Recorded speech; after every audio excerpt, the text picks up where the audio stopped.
Are you currently living in an area with an HOA and you're thinking about moving to Montana and wanting to escape those restrictions? Is the HOA telling you what color your exterior can be, when you need to mow your grass, if you can store your RV in your driveway? I get calls all the time from folks wanting to move here, wanting very light, little, or no restrictions at all in their neighborhood.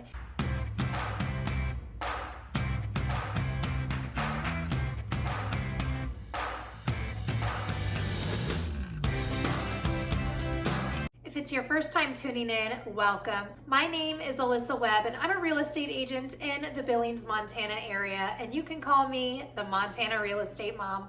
I am going to share with you the difference between an HOA and CC&Rs. CC&Rs is short for covenants, conditions, and restrictions. What's really interesting is Montana is very different from the rest of the country. It is typically not going to be the HOA that is going to restrict the use of your property. Oftentimes that will be found in the CC&Rs, the covenants, conditions, and restrictions. The CC&Rs are going to be filed with the county courthouse.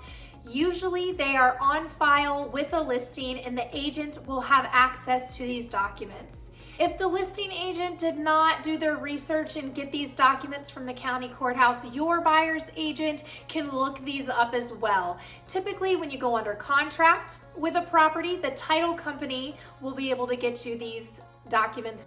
CC&Rs are going to tell you what size your house needs to be on the main level, or if you have 2 levels, what the minimum square footage is going to be. It's going to tell you the exterior colors and finishes that you can and can't have. It's going to tell you whether a manufactured home, a mobile home, or a modular home is allowed. It's going to tell you whether or not you can run a business out of your house and if you can advertise that business. If you're thinking you want to have 4 dogs and 3 pigs and 10 cats and 2 horses and a bunch of cattle, the CC&Rs are going to tell you what livestock and what domestic animals you can and can't have. So it is very important when looking at property in Montana that you get your hands on the CC&Rs. Now, an HOA.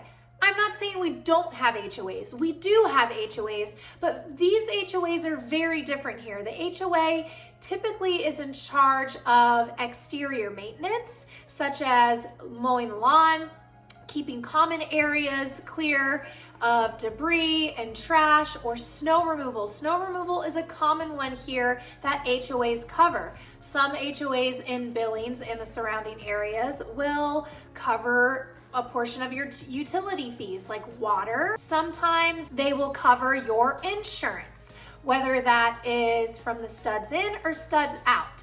So to sum it up, HOAs and CC&Rs are both in Montana, but an HOA typically isn't going to restrict your use of the property and any requirements that you have. That is going to be found in the CC&Rs. If you have any questions about this, because it can be confusing, especially if you're moving from an area that more commonly has HOAs restricting your property, feel free to reach out to me. My contact information is below. I would love to answer any questions that you have. Make sure you click to subscribe and stay tuned for all things real estate related in Billings, Montana.